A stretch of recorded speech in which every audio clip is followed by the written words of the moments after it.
Hi, I'm James Davis. Hi, I'm Sarah Proctor. Hello, I'm Liz Fox. And I'm Laura Townsend, and we'll be talking about the ways our film uses, develops and challenges form and conventions of real media products.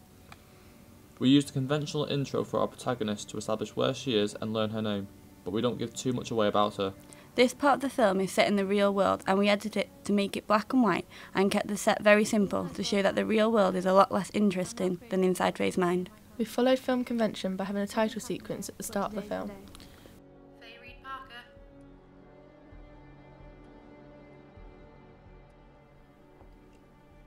We use this tracking shot because it builds some suspense and the audience doesn't immediately see where Faye is.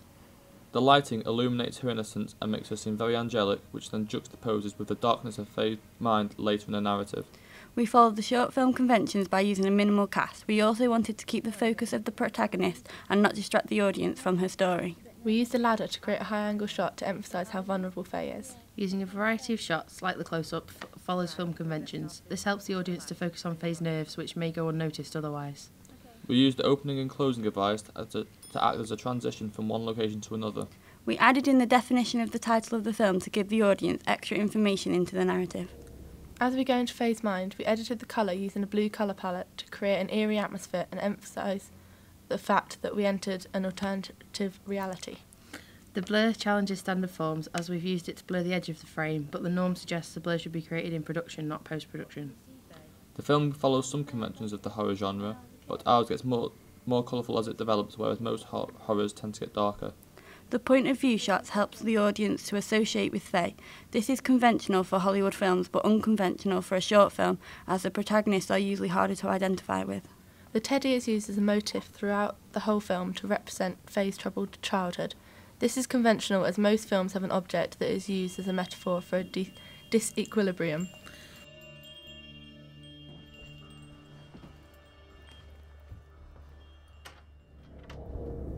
As we enter further into Faye's mind, the colour palette becomes more intense and the vibrant greens emphasise that we're still not in reality.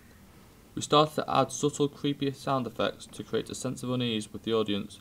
It is very typical of horror films to use sounds to create a tension and atmosphere. Throughout this sequence, we tried to create a sense of foreboding by using shallow depth of field and a slow tempo to build tension.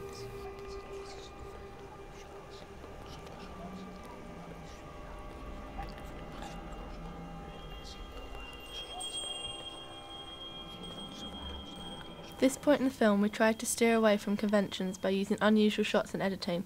The handheld shots keep the audience involved, but give a sense of unbalance. As well as the teddy, we used other motifs to represent her memories haunting her.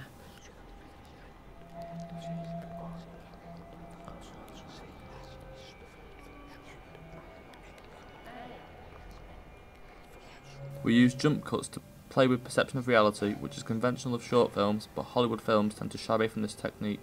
We had Faye in a dark costume to symbolise her inner darkness, which is revealed throughout the narrative. Films often use costumes to represent characters' traits.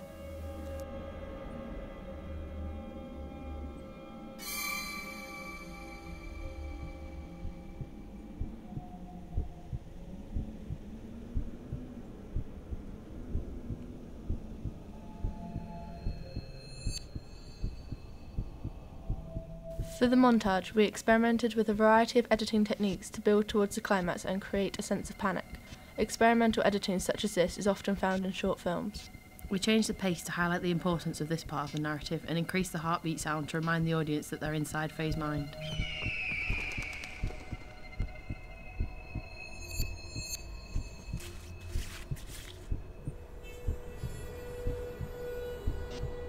We used the fire to show her destroying her memories as it can't be undone.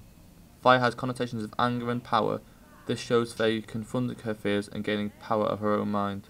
We used a typical feature of an echoing voice calling the protagonist back to reality. You need to come back now.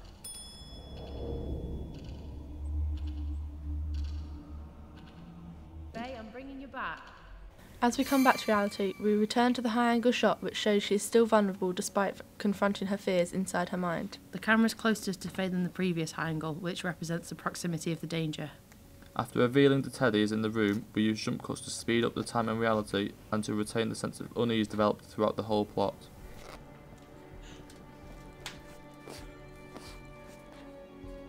This last shot is conventional of Hollywood films as after the evil is destroyed and the protagonist is victorious, the camera often focuses on the damage.